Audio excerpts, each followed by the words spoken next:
ওনারা মিথ্যা অপবাদ দিয়ে আমাদের বেশি হয়রানি করতেছে স্যার।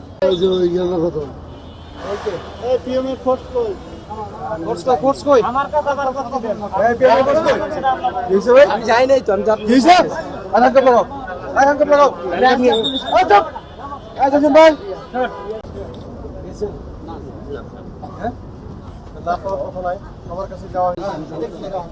এটা হাঁটার পর, হ্যাঁ না না স্যার, এটা পুরাটাই সি থ্রো, পুরাটাই কিন্তু প্রেমিসাস এই মার্কেটে।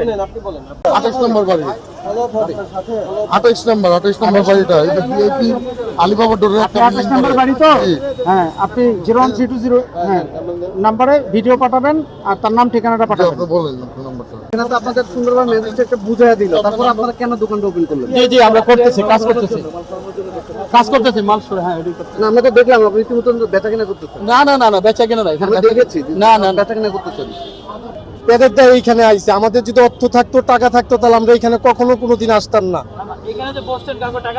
না, আমাদের কাউকে টাকা দিতে হয় না, আমরা কেউ আমাদের থেকে টাকা নেয় না, আমাদের কোনো চাঁদাবাজ আমাদের এই ঝামেলাও করে না, আমরা নির্ভয়ে নিশ্চিন্তে দোকানদারি করে খাই, আমরা খুব শান্তিতে আছি। এখন আমাদের ওনারাই উঠাই দিতেছে, ওনার স্যারেদের কোনো দোষ নাই, স্যারেরা আমাদের কোনো সমস্যা করে নাই। কেন এলে ওই যে উনি, আচ্ছা, মসজিদের উনি যেটা অভিযোগ করতেছে, মসজিদে মুসল্লি যারা যাওয়া আসা করে, হ্যাঁ এখানে আপনাদের দোকানপাটের জন্য মসজিদের মুসল্লি যাওয়া আসা করতে পারেন, এবং সন্ধ্যার দিকে এদিকে যে মানুষ এই রাস্তাটা চলাফেরা করে, মাত্র এত বড় একটা রাস্তার মধ্যে অল্প একটু লেন খালি বাকি থাকে এই ফুটপাতের কারণে। স্যার আমি একটা কথা বলি শুনেন, আমরাও নামাজ পড়ি, আমাদের মসজিদ থেকে বলছে যে তোমরা এখানে দোকানদার, আগে যে কমিটি ছিল তারা বলছে যে তোমরা নামাজ পড়ো, এখানে ব্যবসা করো। আমরা প্রতিটা দোকানদার এইখানে নামাজ পড়ি, 5 ওয়াক্ত নামাজ পড়ি, জামাতে যাই।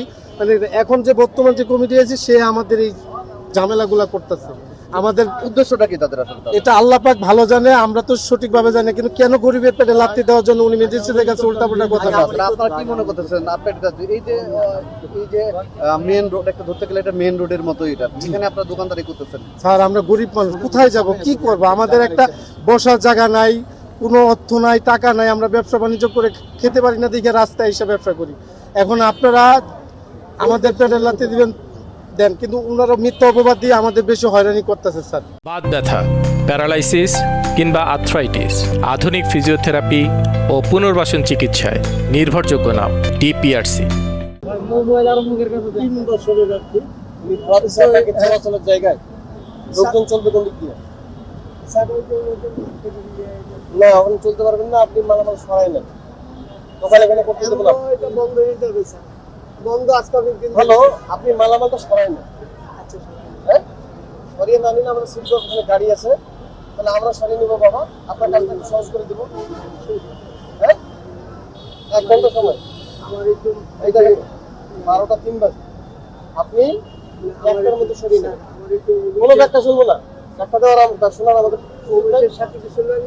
কোনো লেনদেন আপনি পরে করেন, মালটা এখানে যেন আমরা সেখান থেকে আমি আবার আসবো, এখন 1 ঘন্টা পরে আসবো, ওখানে যেন মালটা না থাকে, না থাকলে ওই যে আমাদের শুধু আপনি গাড়ি তুলে নিয়ে যে বাজার তো করবো বাবা, তখন কিন্তু আম ছালা দুটোই যাবে, আপনার বোঝার চেষ্টা করেন।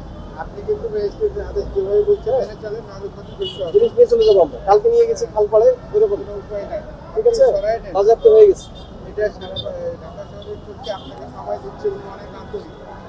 সময় অনেকে দেয় না, এই দোকানটাকে আজকের জন্যই বন্ধ না?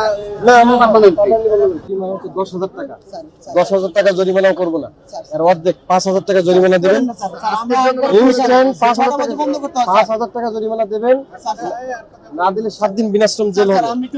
5 মিনিট টাইম, আর কোনো কথা হবে না। এই যে আমরা এখন আপনি শুনেন, সোজা বলি, এই বাবা এত কথা না, আমি বলছি আপনি 5 মিনিটের মধ্যে 5,000 টাকা জরিমানা দেবেন কিনা, না দিলে আমরা একটু কমায় দেন স্যার, আমরা 5,000 টাকা বিক্রি করে নিই স্যার, 10,000 টাকা জরিমানা 5,000 করি অনেস্টলি স্যার, না হলে আমরা পরোয়ানা লিখবো, এটা লিখবো না বাবা স্যার, আপনি জরিমানা দিচ্ছি স্যার, স্যার আমি 5,000 টাকা বিক্রি করে নিই, অনেস্টলি বললাম বাবা, বার্গেন ম্যাজিস্ট্রেটের সাথে আমি তো আপনার সাথে বার্গেনিং এ যাচ্ছি না, দিস ইজ নট আমাদের স্পেস, এটা তো মার্কেট ফুটপাত না। আচ্ছা আমরা 5 মিনিট দেখবো, জি আপনি টাকা দিবেন না পড়বো না লিখে স্যার আমি জরিমানা কাজল? দিচ্ছি 5 মিনিট ওয়েট করবেন, টাকা আমি দিবেন জরিমানা দিচ্ছি কিন্তু স্যার না দিলে আপনি কনসিডার করে দেন স্যার আমাদের কনসিডার করি 5000 স্যার স্যার আমি 5,000 টাকা বিক্রি করিনি অনেস্টলি বললাম স্যার। আইনে শোনো বাবা, আইনে বলা আছে 10,000 টাকা জরিমানা বা 3 মাস না, না, জেল। আপনার আমি কথা কিন্তু জেলে যাই। আপনার কথা আমি মানি তাহলে এই জায়গাটা তো আমার ফুটপাত না স্যার এখানে বাদী কাজল বাদী কাকে করবো বাদী হইতে হবে, বাদী এখন হলে হবে দেন। স্যার একটু কমা দেন আমি দিয়ে দিচ্ছি স্যার একটু মেহরবানি 5,000 টাকা আমি বিক্রি করিনি স্যার আপনি বিশ্বাস আমি করেন। সবার সামনে বললাম যে আপনার 5 মিনিট সময়, 5 মিনিট সময় দিলাম, এটা লেখা শেষ করার পরে আপনি দেবেন আর না জেলে যাবেন। আপনি আপনার প্রিফারেন্স নেন বাবা, প্রস্তুতি নেন। ভাই আপনি একটু কমাই দিলে আমি দিতে পারি স্যার আপনি এক আমি বললাম যে কথা 5 টাকা আপনার পর্যন্ত সাথে দোকানদারি করি আমরা এখন সরিয়ে দেন একটু। ম্যাজিস্ট্রেট স্যার বলছেন যে সরায় নেওয়ার জন্য না সরানো একটা- তাহলে নিয়মটা কি হবে? আমরা সিচ করে নিয়ে যাব, সে তো ব্যবস্থা আছে, কিন্তু আমরা তো অ্যাওয়ারনেস বিল্ডিং আছে আমাদের এখানে, অ্যাওয়ারনেস বিল্ডিং শোনেন, অল্প সময়ের মধ্যে আপনার এগুলো সরায় নেন, আপনাদের ক্ষতি হোক এটা আমরা চাই না। এই তো আমরা আছি, আমরা তো ওখানে কাজ করবো, এর মধ্যে সরাই নিয়ে যাবেন, নাহলে পরবর্তীতে গাড়িতে উঠানো হবে। যে আমাদের যে চলমান অভিযান, স্থায়ী দোকান, ফার্নিচার, টায়ারের দোকান, যে অতিরিক্ত অংশ যেগুলো অবৈধভাবে সরকারি জায়গায় রয়েছে সেগুলো উচ্ছেদ যে অভিযান পরিচালিত হলো, আজকে আমাদের সাথে আপনারা পুরো সময় ধরে ছিলেন। আমরা পুরো রাজলক্ষ্মী এলাকা, এটা অত্যন্ত গুরুত্বপূর্ণ পয়েন্ট, এবং এখানে যে বড় বড় মার্কেট রয়েছে অধিকাংশ মার্কেটই দেখা গেল যে তাদের এক্সটেনশন রয়েছে যেগুলো অবৈধ, সেগুলো আমরা আমাদের মেট্রোপলিটন ম্যাজিস্ট্রেটের নেতৃত্বে অভিযান পরিচালনা করে আমরা 5 জনকে আটক করেছি। প্রাথমিক পর্যায়ে তাদেরকে অত্যন্ত আন্তরিকভাবে বলা হয়েছে, কারণ ব্যবসা বান্ধব পরিবেশ তৈরি করার জন্য এই অভিযান, কোনো ব্যবসায়ী ক্ষতি হোক এটা আমরা চাই না। এজন্য একাধিকবার ম্যাজিস্ট্রেট নিজে গিয়ে তাদেরকে অবগত করেছে যে আপনারা আপনাদের জায়গায় ব্যবসার যে অতিরিক্ত অংশটুকু যেগুলো সরকারি জায়গায় এগুলো সরাই নেন, না তো প্রচলিত আইন অনুযায়ী আপনাদের বিরুদ্ধে ব্যবস্থা নেওয়া হবে। তাদেরকে সেইভাবে সতর্ক করার সত্ত্বেও তারা যখন নির্ধারিত সময়ের পরে ম্যাজিস্ট্রেটের যে নির্দেশনা সেটা মানতে তারা অবাধ্য হয়েছে, তখন তাদের বিরুদ্ধে লিগ্যাল অ্যাকশন রয়েছে। আপনারা জানেন যে একজনকে 5,000 টাকা জরিমানা করা হয়েছে এবং 5 জন ব্যক্তিকে আটক করা হয়েছে। পরবর্তীতে আইনি প্রক্রিয়ায় আপনাদের জানিয়ে দেওয়া হবে যে তাদের বিরুদ্ধে কি ব্যবস্থা হয়েছে। ধন্যবাদ, আপনারা সার্বিকভাবে সহযোগিতা করেছেন। আপনারা দেখেছেন যে অত্র এলাকার নাগরিক সমাজ, ব্যবসায়ী বৃন্দ সকলে আমাদের সাথে অত্যন্ত আন্তরিকভাবে কাজ করেছে। তারা আমাদের যে এই যে প্রশংসনীয় উদ্যোগ, আমরা চাই যে তারা ব্যবসা বান্ধব পরিবেশ তৈরি করুক, তাদের বাচ্চা স্কুলে যাওয়ার জন্য ফুটপাত ব্যবহার করার সুযোগ পাক। তো সর্বোপরি আমরা আজকের অভিযান এভাবে পরিচালনা করে এখানে সমাপ্তি ঘোষণা করছি।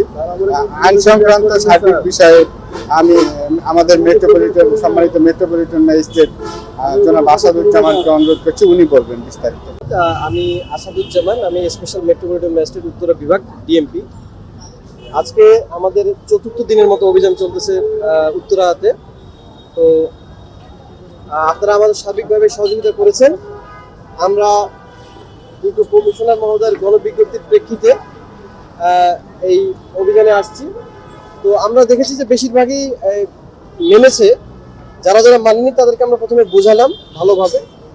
তার মধ্যে কিছু কিছু আমাদের সাথে কমপ্লাই করেছে, সহযোগিতা করেছে। আর কিছু ব্যক্তিকে আপনারা দেখলেন, আপনাদের সাথে ছিলেন, যে এতবার বোঝানোর পরেও, রিকোয়েস্ট করার পরেও তারা কিন্তু আমাদের এটা কমপ্লাই করলো না। তখন আমরা বাধ্য হয়েছি তাদের বিরুদ্ধে আইনানুগ ব্যবস্থা নিতে। আমরা ইনস্ট্যান্ট জরিমানা করেছি, 5 জনকে আটক করেছি। তার বিরুদ্ধে সড়ক আইনে নিয়মিত মামলা হবে এবং আইনানুগ ব্যবস্থা নেওয়া হবে। আমাদের এই অভিযানটা আজকে 4র্থ দিনের মতো হলো।